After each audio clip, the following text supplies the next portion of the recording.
Korang perasan tak? Sekarang korang pergi kedai emas, harga emas okey je. Tapi upah dia kadang-kadang buat kita senyap 5 saat. RM140 upah? Tak apalah, saya buat tengok barang dululah. Tapi sebelum korang cop kedai tu cekik darah, mari saya terangkan dulu kenapa upah emas memang semakin mahal. Dan sebenarnya ada sebab yang kuat di belakang dia. Yang pertama, apa itu upah? Ramai orang salah faham. Upah bukan harga emas dan bukan duit kedai suka-suka tambah. Upah ni untuk harga kerja tukang dan proses nak hasilkan design itu. Macam korang beli kain RM20 tapi hantar tailor RM120. Sebab apa? Korang bayar kerja, bukan kain tu. Emas pun samalah.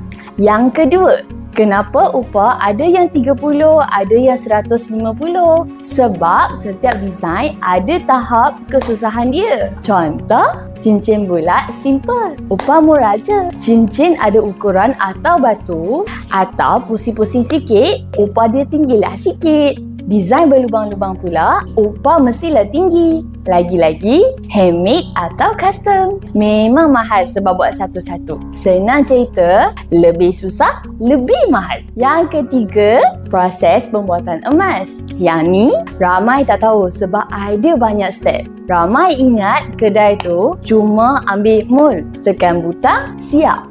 Tak, proses dia macam ni. Buat mold atau casting, potong bentuk, solder sambungan kecil-kecil, bentukkan saiz, polishing banyak kali dan akhir sekali QC. Ini untuk cek goyang ketak, sambungan kuat ke tak. Kalau ada satu bahagian fail, kena buat daripada awal tau. Yang ni yang makan masa, makan tenaga dan buat upah naik. Yang keempat, risiko tukang. Yang ni yang orang tak nampak. Emas ni kan lembut. Bila terlebih panas, dia cair. Kalau terlebih tekan, patah. Silap polish sikit, berat dah hilang. Kalau silap solder, bentuk pula lari. Jadi, setiap kali rosak, kedai yang tanggung rugi, bukan pelanggan. Kalau design yang halus-halus tu, risiko lagi tinggi. Sebab tu upah pun tinggi. Yang kelima, brand, packaging dan finishing. Yang ni yang buat harga upah berbeza. Korang perasan tak? Dua gerai jual gelang yang sama tapi upah dia berbeza sebab workmanship tak sama. Ada kedai finishing licin macam butter, ada QC ketat,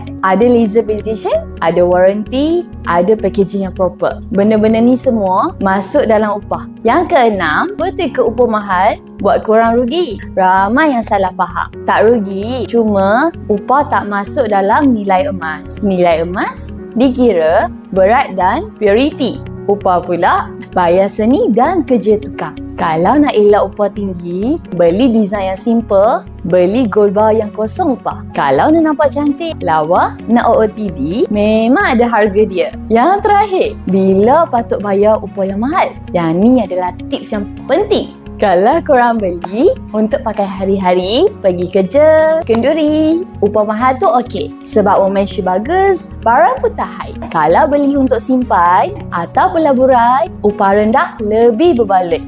So, lepas ni, kalau tengok upah yang mahal, jangan terus tuduh kedai tu cekik darah. Tengok dulu design, proses, kerja tukang dan finishing barang tersebut. Upah ni sebenarnya bayaran untuk seni, bukan harga emas. Saya Aulia, host live daripada Love Assisty.